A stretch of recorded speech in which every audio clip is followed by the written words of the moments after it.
Thank you, Lou. I'm so pleased to be here. This is the 8th conference. I'm one of those other people that's been here for all of them, and it's been a real pleasure to watch Ship Compliant grow up, so to speak, and to have been able to be a part of it. I've never really been nervous about my introduction before, but I was when I found out it was Lou who was going to do it. But thanks, Lou. Actually, you did good, I think. I want to go through what it is I'm going to be talking about today. I want to touch on why the rules we all talk about matter. I know they frustrate you. They make a great business for Ship Compliant, but that's not the reason we have them. But it's important to understand what's going on. When we look at what's happening in 2013, there's some drivers that are changing things, and I want to make sure you know of them and can understand them. And then just go through and talk about the most recent legislative and regulatory changes that are out there right now. And there always has to be a little perspective provided. And the direct shipping issue, since I started talking about it in 1986, which was a long time ago, has changed a lot to where it is right now. We've evolved a tremendous amount in the way that we look at the industry, certainly in the way other people look at the industry. This is how the wineries liked to view themselves when we went in to talk about direct-to-consumer shipping. We were the little winemaker with the truck and the case of wine we wanted to deliver to somebody. That was a compelling story, and it got us started, and it's how we were able to start doing this. But if you look at how others look at us right now, this is to a great degree how regulators and legislators and others see us. It's not just the winery name out there, it's the third-party providers, it's the people with whom they interface. And these are good, reputable companies, but they scare people. And they're changing the conversation some in how we are having to talk to regulators and legislators about direct-to-consumer shipping. In your packets, there's a great report. It's the Ship Compliant Wines and Vines 2013 numbers that came out. And having these solid numbers now to be able to talk about what's happening in our direct-to-consumer sales issue is fabulous because we can start to quantify what it's about. But with that success that these guys are pointing out comes responsibility and challenges. There is heightened scrutiny now on our industry, on the shippers and on the carriers, on the third-party providers and fulfillment houses that are involved in doing the reports. There is a lot of scrutiny and questions about that slide I just showed you about who are these new players? How are they interfacing with wineries? How do they fit into the license structure that the states have set up for wineries in order to be able to do this business? There's a lot of scrutiny about retailer direct shipping right now, more than there has been for a while. And there's more pressure to use things like capacity caps and limits on shipping that make it harder for the people that have been doing business because of some of the success. You get out there, you talk about numbers. My international marketing team wasn't thrilled when Ship Compliant came out and said that the direct-to-consumer shipping was larger than the international exports program. So I asked them to please not use that in the press releases anymore. But it tells you that when you start talking about that kind of information, it changes the dynamic somewhat. But again, why are the rules important when we're having this kind of scrutiny? It's not just that the states are paying attention and doing things. There's also the old federal government sitting back there. TTB does take an interest in this, and they're starting to take a bit more of an interest from the perspective we see.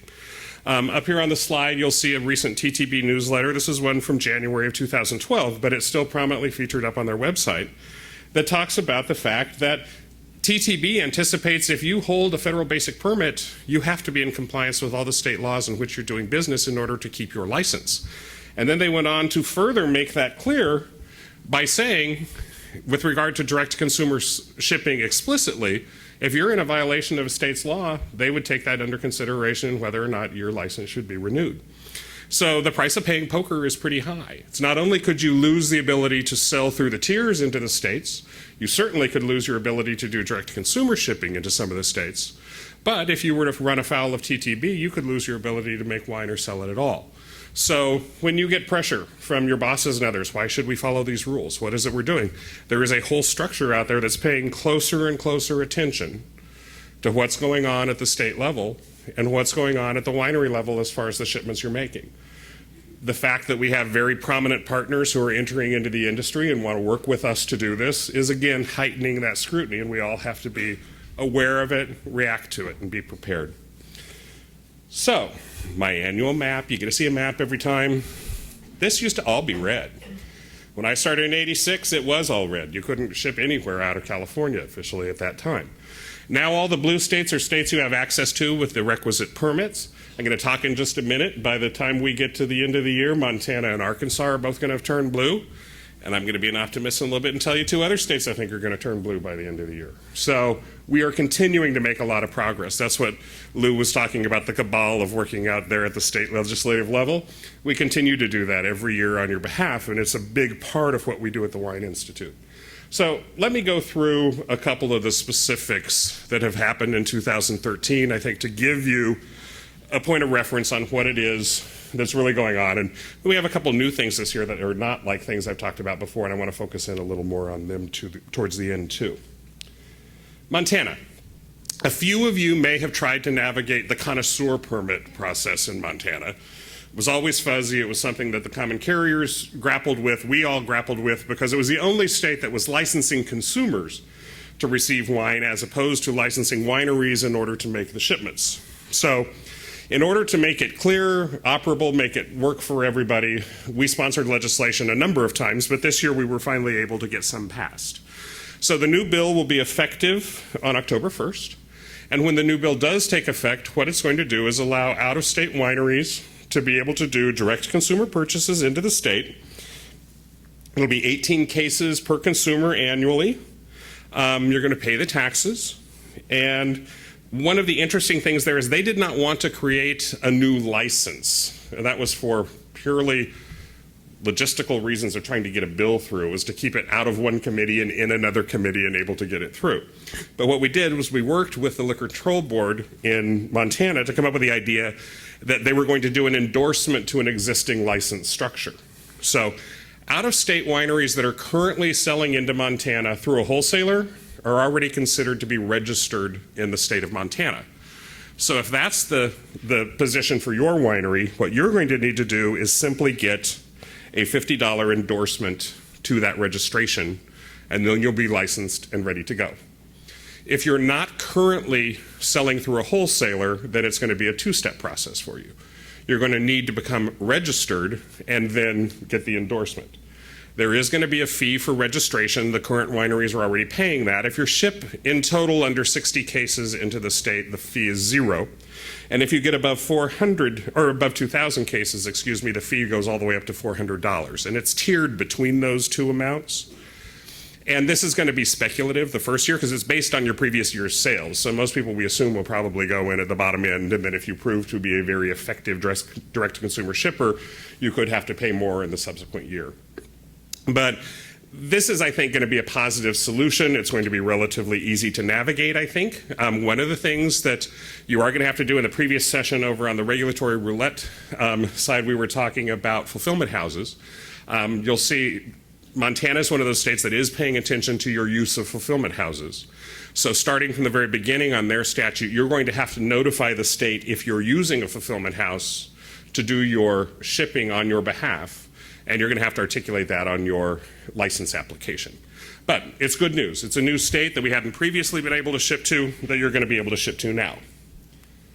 I'm less excited to talk to you about Arkansas because Arkansas is not a bill we supported. But let me tell you why, and let me tell you what happened in Arkansas. You all behaved for once.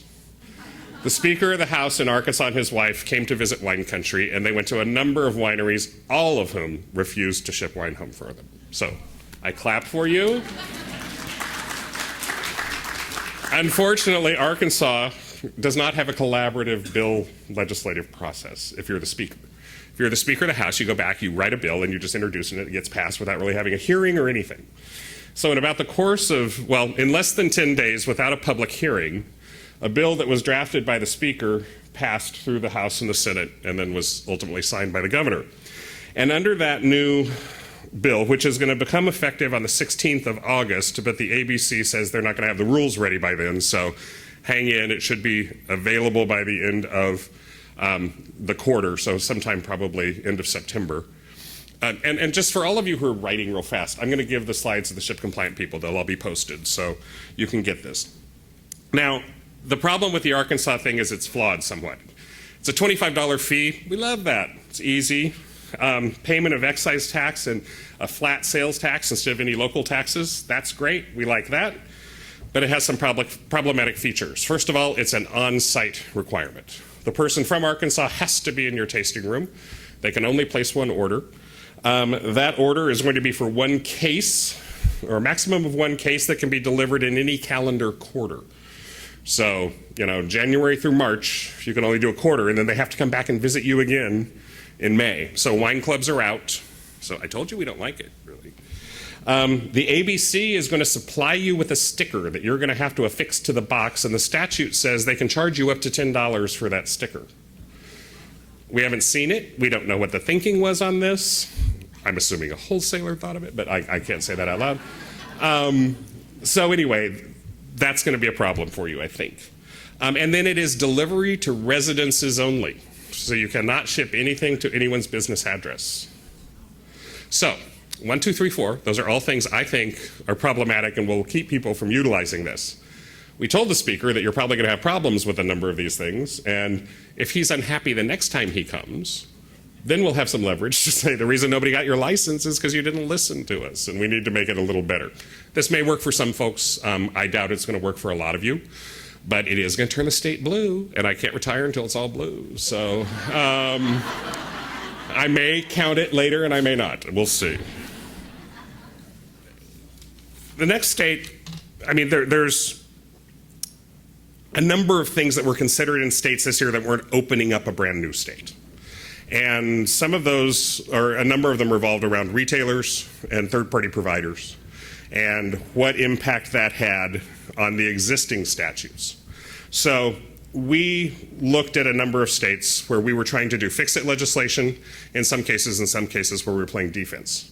In North Dakota, we were playing offense. North Dakota, a number of years, had announced that if you could not use a fulfillment house to make a shipment into North Dakota. So you could only ship to them from your winery address, from your licensed premise. The carrier had to pick it up there and deliver it. It could never have been handled by a third party.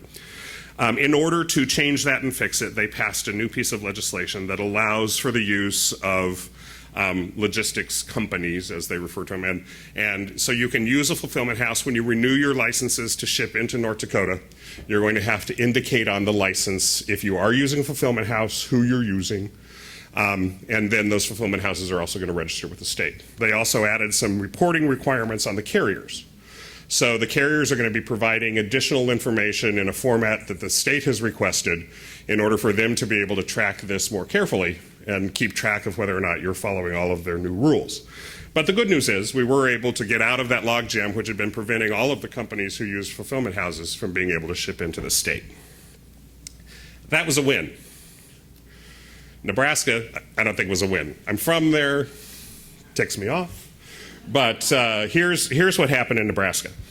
A couple of states raised the issue of third-party providers like Amazon.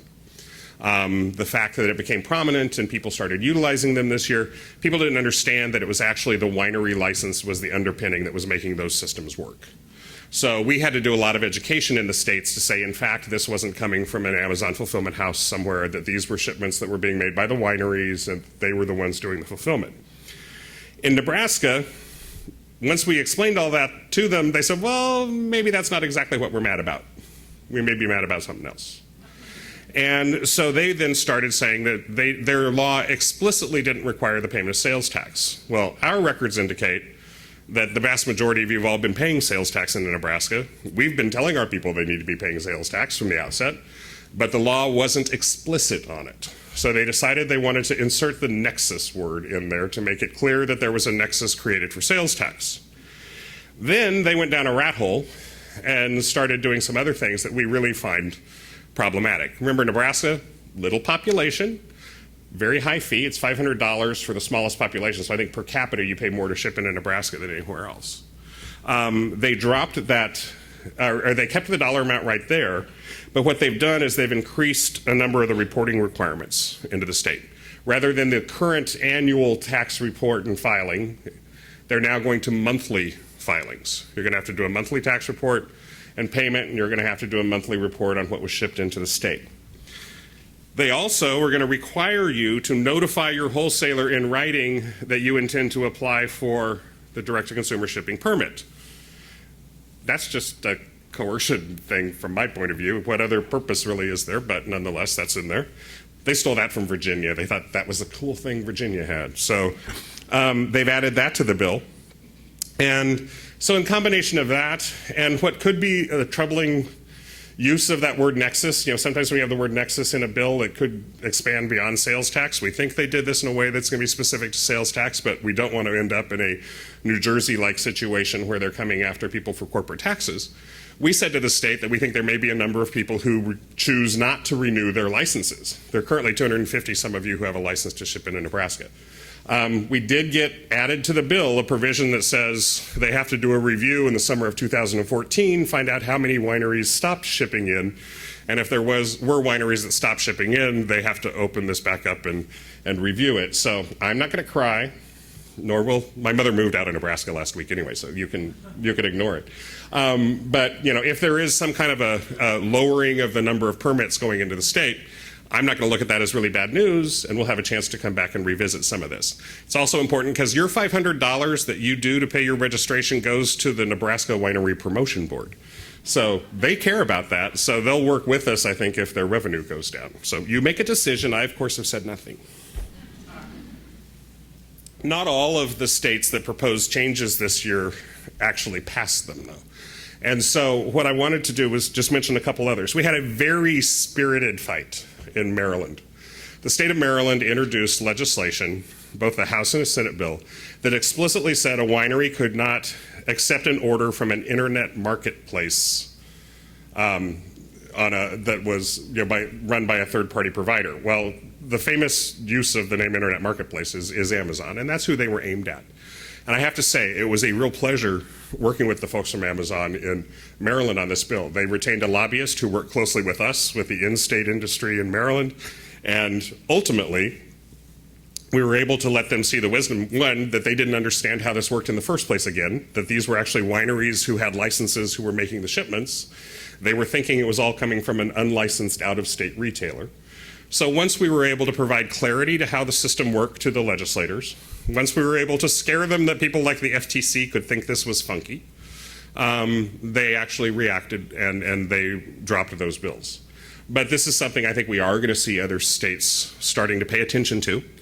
So we have to be prepared, and we'll probably try and use this model of how we succeeded in protecting your ability to ship through these kind of third-party programs in Maryland and try to replicate that other states where we have to play defense. In Texas, there was a bit of a different issue. According to the proponents of one of the bills in Texas, what they were attempting to do was change the law. Currently, wineries in the state of Texas can sell wine that is manufactured by other people that they buy through a Texas wholesaler. There are retailers who have gotten a winery license in the state in order to be able to get around the shipping provision that says a retailer may only ship within the county in which they're domiciled, whereas a winery in Texas can ship within the entirety of the state. So there was a bill, very complicated, very controversial for the in-state wine industry, as well as these retailers who are retailers in other states who are holding a winery license in Texas. Ultimately, the bill failed to pass. I have it on very good authority from someone from Texas who you might have heard that they think this is probably going to be back. And all of us are going to be watching this to see how it comes back. The good news for Texas, perhaps, is they do all of their business in 5 months and then they go home and they don't come back the next year. So this is not going to come back to the legislature until 2015 in Texas. But we will be working on it in the interim, I am sure. And then 3 other states that had kind of our model bills where we would be trying to open up a closed state to a permit system, or in the case of Rhode Island, to get rid of the on-premise requirement and go to a true permit system. In Rhode Island, Delaware, and in South Dakota, we had legislation introduced. Those did not pass. We will be back, and we're going to try and do those states again, because again, I can't retire until it's all blue. But there's still a lot more that we have to do, and there's things you have to do if we're going to be successful on some things this year. And that's what I want to spend the rest of the time kind of going through, is what some of the things are that are still in play and what we may be asking of you. And it was appropriate for this slide to use Shackles, who is the mascot of Free the Grapes.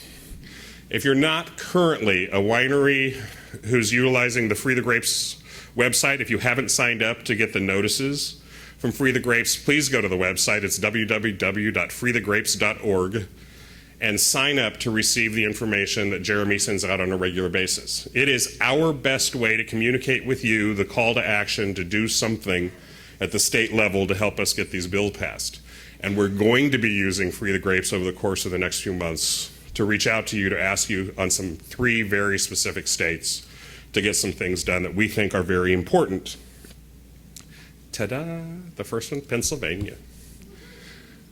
I wasn't sure this one, well, first of all, I wasn't sure I could ever retire, nor do I know I really can, because I'm not sure Utah's ever going to pass one of these, so that's all kind of a big fiction. But Pennsylvania they're very close to doing something this year. There's a lot of activity in Pennsylvania right now that's going on, and there have been a series of Senate hearings and a bill passed out of the House over to the Senate on a much larger, broader plan to privatize the state of Pennsylvania, something that these guys will be talking about their experience in Washington. It's a different dynamic in Pennsylvania. They're looking at a legislative fix versus the initiative route that Washington went. But even if that doesn't pass, as a part of all of the discussions surrounding privatization, there has been an under-discussion, a secondary discussion about modernization. So that if the state doesn't privatize, at the very least, they intend to modernize. The great thing for us is that in every iteration of those discussions, they are including the concept of having direct-to-consumer shipping become a fact in Pennsylvania. The bad fact in Pennsylvania was they think it would be swell if they could continue to collect the 18% Johnstown flood tax and the 6% retail sales tax. The difference that we keep trying to explain to them is that the 18% tax is applied at the wholesale price, not at the retail price. And so what we have tried to do is work with them to come up with a compromise number in the same manner that the 2 other control states that privatized, or that allowed for the sale of direct-to-consumer products, but also carry wine in their control state retail systems in Wyoming and in New Hampshire, that they would come up with just an arbitrary percentage number. It's 10% in one and 12% in the other. So we offered up both 10 and 12. That's kind of where we started in our negotiations with the PLCB.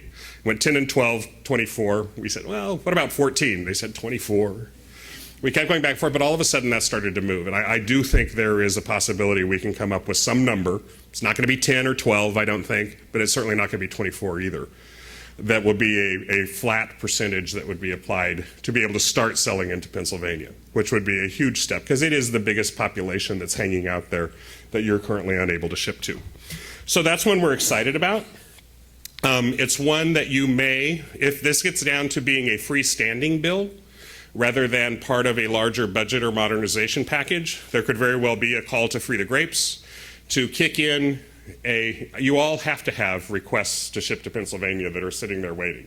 We know you have people who've signed up to be on a mailing list should you ever allow them. What we ask of you when we ask these kind of Free the Grapes requests is reach out to your people in Pennsylvania, point them to the Free the Grapes website where we have created the capacity for them to do a personalized letter from the Pennsylvania resident to their particular elected officials. So it'll go to their local state senator, their local state house representative, to the governor, and if we want it to go to other committee chairs or something like that. We have built all of that capacity into the Free the Grapes website. So that's what we ask of you when we ask you to participate in Free the Grapes. It's to reach out to your potential consumers in these states to get them to contact their state legislators. So it's not out-of-state business that's asking for the privilege, it's in-state consumers calling their legislators and saying, let us get these kind of shipments. So that's the request you're going to be getting from me and from Free the Grapes, hopefully, with regard to Pennsylvania. New Jersey is another state that needs work. New Jersey passed a bill which became effective last July, but our last number showed only about 60-some people had gotten the license, and there's a good reason for that.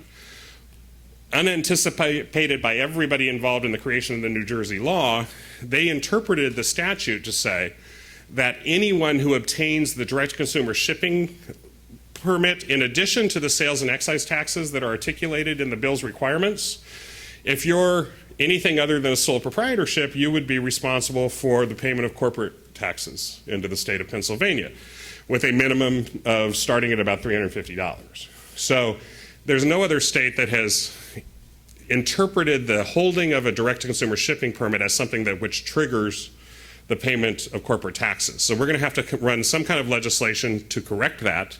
And then a second correction that's needed in New Jersey is the requirement that they have a capacity cap, which says no one larger than 250,000 gallons can get a license to ship into the state. So what we want to do is run curative legislation that would fix those two things. We were advised by all of the smart people in New Jersey to have let the bill be in effect for a year, be able to show the lack of pickup on the bill. For example, in Maryland at the end of a year, they had over 600 wineries that had gotten the licenses. We're going to be under the 100 mark or right around it probably in New Jersey. So we're going to be able to make a very articulate argument that this isn't working. So we're going to use that at that 1 year mark to then put in a bill and try to get it fixed. So our goal hopefully is to get it done in this legislative session. If we can't, then we'll have to roll it over into the spring. There is an election in New Jersey. New Jersey and Pennsylvania are the two states, or excuse me, New Jersey and Virginia are two states that have elections this year. So we're caught up a little bit in election politics there. But that's another state. You could well hear from us, especially if you're one of those people who's been excluded and couldn't get a license because you're over 250,000 gallons, but you have a lot of people that you think would perhaps be on your list. You could make that case and have those people contact their legislators. That request will also come to you from Free the Grapes. So again, I urge you to get over there. And then I want to end, as far as the states go, with Massachusetts. This has been a fun project, actually, and it's one I hope is going to bear some fruit. Massachusetts, this idea started last summer. There was a radio interview in Massachusetts, and Tom Brady, the quarterback of the Patriots, and I know a lot of us hate him. But in this instance, I had to kind of like him, because when they asked him, how's his good friend Drew Bledsoe doing, he said, hey, the guy's doing great. He's got a winery out in Walla Walla. He's making fabulous wine, but you know, I'm so pissed I can't have it shipped to me here. I have to have it shipped to my dad's house in California because we have some stupid law that won't let him ship his wine to me. And by the time I get to California and want to drink it at my dad's house, my dad had drank it all.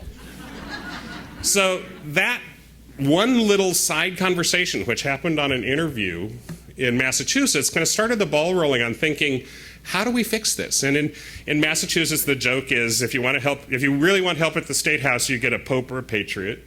And I couldn't get a pope, but I got a former patriot. And Drew Bledsoe owns Doubleback Winery in Walla Walla. Some of our staff and some of the members of Wine Institute here in California reached out to his winemaker and to Drew and said, are you willing to help us? And he did. And so the first result that I thought was funny, I just want to show you a slide. This is, for those of you who are in the back and can't really see it, it shows Drew throwing bottles of Cabernet and saying this delivery method just really isn't working. But what we decided to do was have Drew come into Boston for a media blitz.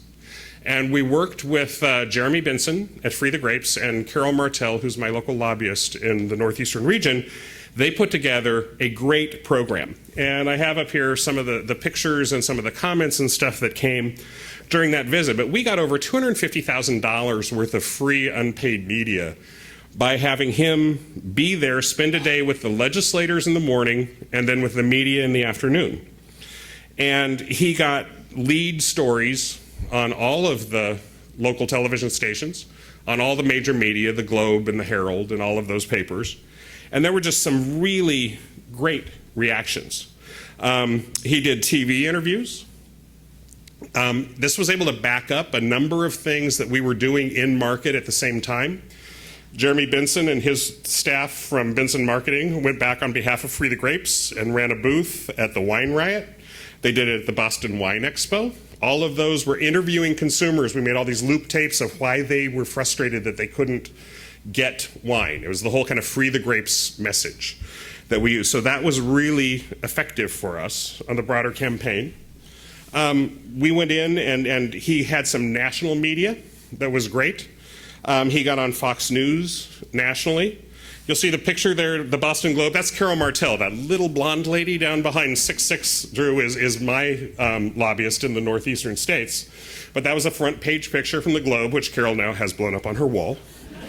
But the headlines were great. The editorials, in our opinion, free the grapes. They picked up that messaging point. They continued to use it in a lot of the states, or in a lot of the articles. And it was such a positive campaign for us. See on this one, Jeremy Benson from Free the Grapes is the one in the back right behind Drew on the picture there.